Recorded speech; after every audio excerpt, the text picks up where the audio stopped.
Hello hello students, कैसे हैं आप सब। तो अपना रैपिड रिवीजन जो अपना सीरीज़ चल रही है, यानी कि जो बुलेट टॉपिक की सीरीज़ चल रही है, उसमें मेरा ये थर्ड वीडियो है। और इसमें मैं आपको वही टॉपिक करवा रहा हूँ जो मुझे लगता है कि एग्ज़ाम में आ सकते हैं। अब आप बोलोगे सर आपको लगता है तो हमें भी क्यों लगे, ठीक है ना। पर आपको लगे चाहे ना लगे, आपको लगे तो पढ़ लेना और मन नहीं करे तो मत पढ़ना। बट मेरा यही कहना है कि एक बार आप इस चीज़ पर थोड़ा रिलाई करना, थोड़ा विश्वास रखना मुझ पर। और हार्डली आपके 10-10 मिनट लगेंगे, ठीक है ना। एक बार इसको देख के चले जाना, ठीक है। अगर एग्ज़ाम में एक आध क्वेश्चन भी आ जाए, ठीक है, मैं तो उम्मीद कर रहा हूँ अच्छे क्वेश्चन आ जाएंगे, 10-15 क्वेश्चन आ सकते हैं, लेकिन एक दो क्वेश्चन भी आ जाए और वो आपका सही हो जाए तो उतनी खुशी उतनी आपको भी, उतनी खुशी मुझे भी होगी, ठीक है। तो अपना टॉपिक है नेक्स्ट, डिफ्लेक्शन ऑफ बीम। तो जो एग्जामिनर्स जो थे, एग्ज़ाम बनाते हैं, उनके ये फेवरेट टॉपिक्स हैं। इससे पहले भी मैंने एक वीडियो बनाया जिसमें मैंने आपको स्टैटिक और काइनेमेटिक के बारे में समझाया है, वही वीडियो चाचा भतीजा वाला। और उससे पहले मैंने आपको बताया वो कौन सा, बीएमसी का जो था, वुड का, ठीक है ना, देवदास दारू पी के चिर फिर गए कल परसों मिले वाला जो टॉपिक था। तो उस पर क्वेश्चंस आ जाते हैं कई बार। तो वही टॉपिक मैं आपको बताऊंगा। ये अपने कुछ 50-60 वीडियो बन सकते हैं, इसमें बन जाएंगे, पर अपने वही टॉपिक है जो एग्ज़ाम में आता है बस, ठीक है ना। आप एक बार देख लेना, बाकी अपनी पढ़ाई कंटिन्यू रखो। साइड में कभी भी 10 मिनट लगेंगे, उसको देख लेना, ठीक है ना। तो टॉपिक है अपना डिफ्लेक्शन ऑफ बीम। 100% क्वेश्चन आता है। लास्ट वाले एग्जाम में भी, 2016 वाले भी जेईई पेपर में क्वेश्चन था, और हर एग्जामिनर की पहली पसंद है ये, ठीक है ना, डिफ्लेक्शन ऑफ बीम्स वाला टॉपिक। तो फटाफट इसमें कुछ 10-15 केस हैं, अभी फटाफट पढ़ लेते हैं। देखिए, डिफ्लेक्शन ऑफ बीम होता क्या है। पहली बात, सबसे इंपॉर्टेंट चीज़ है कि हमको जब हम डिफ्लेक्शन और स्लोप निकालते हैं तो हमको ये चीज़ ध्यान रखनी है, क्या कि देखिए 3 कंडीशन होती है। अगर हमारा जो सपोर्ट है वो क्या है, फिक्स है, सपोर्ट हिंज है। अगर हमारा फिक्स सपोर्ट है तो फिक्स सपोर्ट तो ऑटोमेटिकली फिक्स है। आज यहाँ पे कुछ फोर्स या कुछ भी लगाओगे तो उस पर कोई इफेक्ट नहीं होने वाला।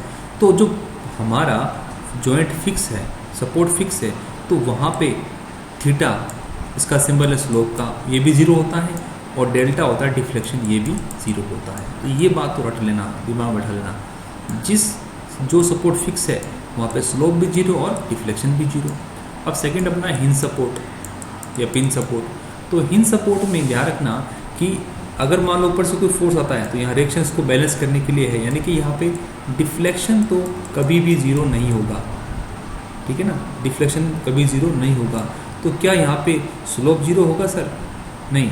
यहाँ पे हम अगर बात करें तो हमारा डिफ्लेक्शन तो कभी ज़ीरो, डिफ्लेक्शन जीरो होगा यहाँ पर, लेकिन हमारा स्लोप कभी जीरो नहीं होगा। क्यों डिफ्लेक्शन जीरो क्यों होगा? क्योंकि देखिए हमारा ये जॉइंट क्या है, हिंज सपोर्ट है। सपोज यहाँ से कोई रिएक्शन आ रही है तो हमारे पास आर पहले से ही है ना इसको रोकने के लिए। तो हमारा यहाँ जो डिफ्लेक्शन है वो तो ज़ीरो हो जाएगा, लेकिन यहाँ पे हमारा स्लोप का कुछ ना कुछ मान ज़रूर आएगा, ठीक है ना। तो एक ही बात बताई मैंने, अगर हमारा फिक्स सपोर्ट हो तो वहाँ पे स्लोप भी जीरो और डिफ्लेक्शन भी जीरो। अगर हमारा हिंज सपोर्ट हो तो वहाँ पे डिफ्लेक्शन तो जीरो होगा डेफिनेटली, ठीक है ना, क्योंकि यहाँ पे एक रिएक्शन इसको सपोर्ट करने के लिए है, परंतु वहाँ पे स्लोप जीरो नहीं होगा, ठीक है ना। ये दो चीज़ ध्यान रखना हमेशा, ठीक है। अब आइए केस नंबर 1 देखते हैं। ये हमारी है कैंटिलीवर बीम और फ्री एंड पे एक लोड लग रहा है पी, ठीक है ना। अब देखिए सिंपल सी बात है, ये सपोर्ट मैंने बोला आपको फिक्स है, क्या है फिक्स सपोर्ट। तो यहाँ पे स्लोप डिफ्लेक्शन दोनों जीरो हो रहे हैं। यहाँ पे लोड पी आ रहा है, इसको बैलेंस करने के लिए कुछ नहीं है, तो ये बीम कुछ इस प्रकार की डिफ्लेक्ट हो जाएगी, ठीक है ना, इस प्रकार की डिफ्लेक्ट हो जाएगी। तो ये चीज़ आपको समझ लेनी है कि यहाँ पे स्लोप और डिफ्लेक्शन दोनों सपोर्ट्स पे आएगा और यहाँ पे नहीं आएगा, ठीक है ना। और ये देखिए आपका, ये मैंने बना रखा है एक अपनी कौन सी बीम है, ये हमारी एक बीम है सिंपल सपोर्ट बीम। स्लोप ए और बी पे है, लेकिन डिफ्लेक्शन जीरो है, ठीक है ना। अब आइए हमारे इंपॉर्टेंट केसेस पढ़ते हैं हम। पहला देखिए, all cases have prismatic section. Prismatic section क्या होता है? जहाँ पे ई आई हमेशा क्या होता है, कांस्टेंट होता है, यानी ई और आई कांस्टेंट है, ठीक है ना।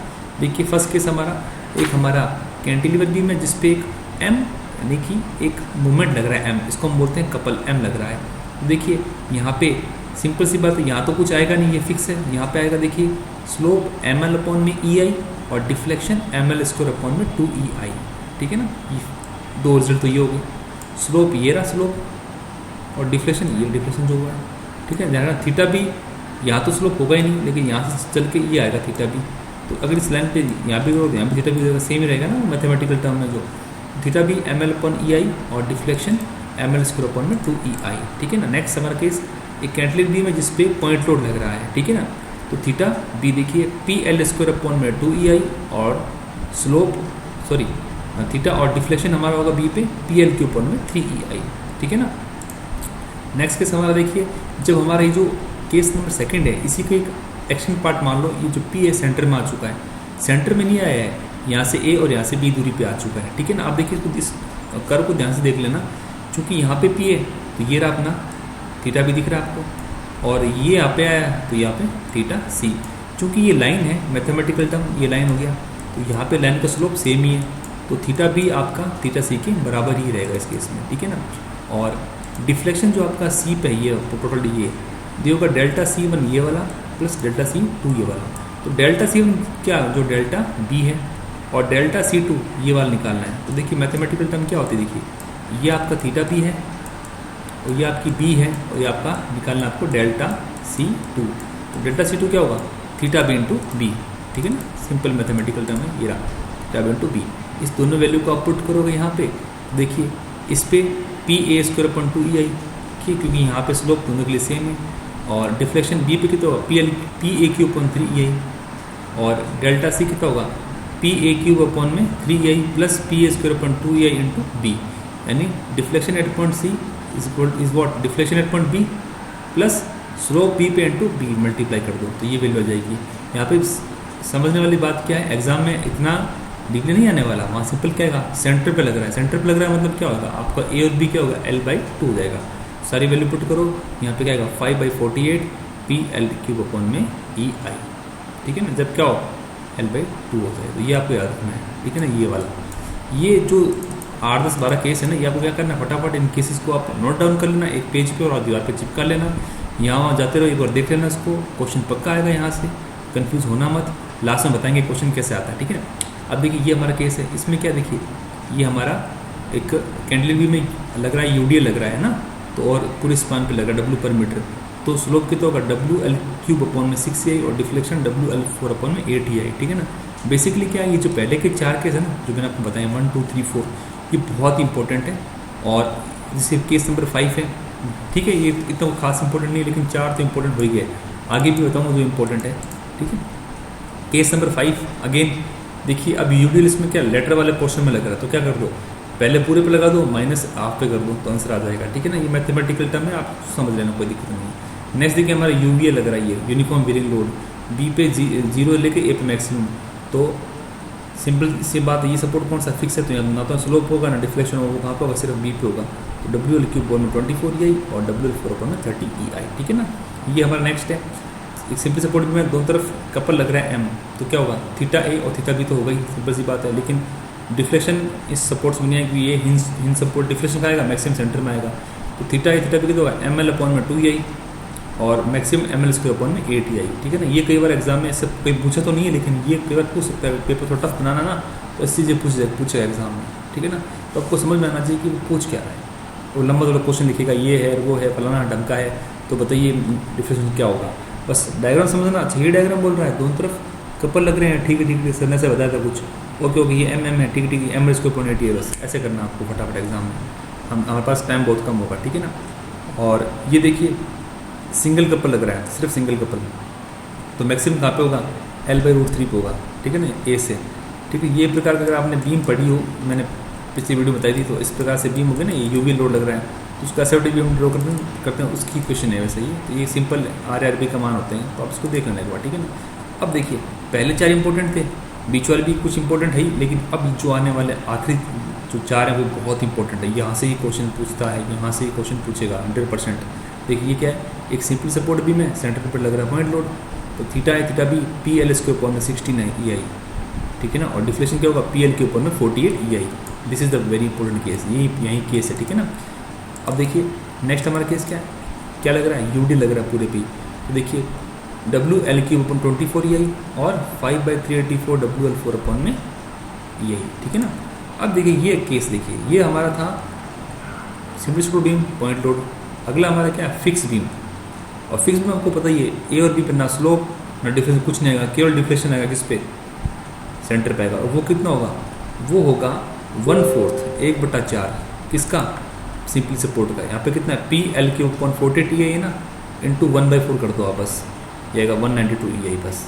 ठीक है, सिंपल सी बात है। और डिफ्लेशन भी इसका क्या होगा, यहाँ पे जब करेंगे यूडीएल केस में तो ये तो 0 है, डिफ्लेशन कितना होगा 1/5, ये कितना है 5/316 से WL4 अपन ये ही ना, तो 1/5 यानी 1/5 कर दो, सिर्फ WL4 अपन ई आई। यहाँ से क्वेश्चन क्या पूछता है, सिंपल क्वेश्चन से पहले पूछ लेगा, बताइए सिंपली सपोर्ट बीम है, पॉइंट लोड लग रहा है, डिफ्लेशन कितना होगा, स्लोप कितना होगा। घुमा के क्या पूछेगा कि एक बीम है, सिंपली सपोर्ट बीम है, जिस पे लग रहा है मान लो पॉइंट लोड लग रहा है, फिक्स बीम है, ठीक है ना, उसका डिफ्लेक्शन का अनुपात, और सिंपली सपोर्ट बीम है उस पर पॉइंट लोड लग रहा है, उसका डिफ्लेक्शन का अनुपात कितना होगा। तो इसका बटा 10 करोगे ना तो आंसर 4 आ जाएगा। ये ऐसा क्वेश्चन पूछे एग्जाम में, ठीक है ना, अनुपात पूछेगा इन दोनों का, अनुपात रेशियो क्या है दोनों का डिफ्लेक्शन का, ये पूछ सकता है।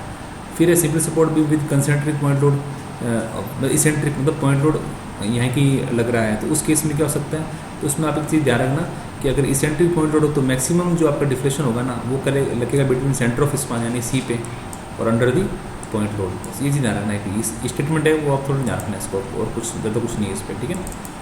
फिर ये सेंटर में कपल लग रहा है तो उसका क्या होगा आंसर, ये बता रखा है उसका, ठीक है। और इसी प्रकार से ये लास्ट टॉपिक का है और कुछ टेंशन नहीं है। ये जो 10-12 केस मैंने बताए आपको, यही आपको एग्जाम में देखने हैं, ठीक है। अब इसको क्वेश्चन कैसा है वो भी बात कर लेते हैं अभी, देखिए। तो देख लीजिए डिप्लोमा के पेपर में क्वेश्चन था, 54 नंबर क्वेश्चन था। एक सिंपल सपोर्ट बीम है और स्पान एल है, पॉइंट लोड लग रहा है, मिड स्पान पे मैक्सिमम डिफ्लेक्शन कितना होगा, तो बताइए कितना होगा। ये 4 ऑप्शन दे रखे हैं, ठीक है, तो बताइए कितना, ये इसका आंसर होगा ना, ये रहा 48 जो मैंने आपको थोड़ी देर पहले बताया था, ठीक है, ये रहा, ठीक है। सीधे आंसर क्वेश्चन उठेगा और वैसे भी उठ सकता है, ठीक है ना। तो ये आपको पता होना चाहिए। रेशियो वाले क्वेश्चन आएंगे, रेशियो कितना होगा या सीधी वैल्यू पूछ ले कितना होगा, लेकिन क्वेश्चन पक्का आएगा, ठीक है ना, आएगा। आप देख लेना पेपर में आपको क्वेश्चन मिल जाएगा ऐसा एक कोई ना क्वेश्चन, ठीक है। तो हम इसी सीरीज को कंटिन्यू करते रहेंगे, अगले वीडियो में एक अलग टॉपिक लेके आएंगे, ठीक है ना, ताकि हम कोशिश मेरी ये रहेगी कि मैं आपका ऐसे टॉपिक्स बनाऊँ ताकि आपका सारा सिलेबस में कुछ हल्का हल्का और भी कवर हो जाए, ठीक है ना। बाकी अपना रिवीजन कंटिन्यू करते रहिए, ठीक है। Thank you very much.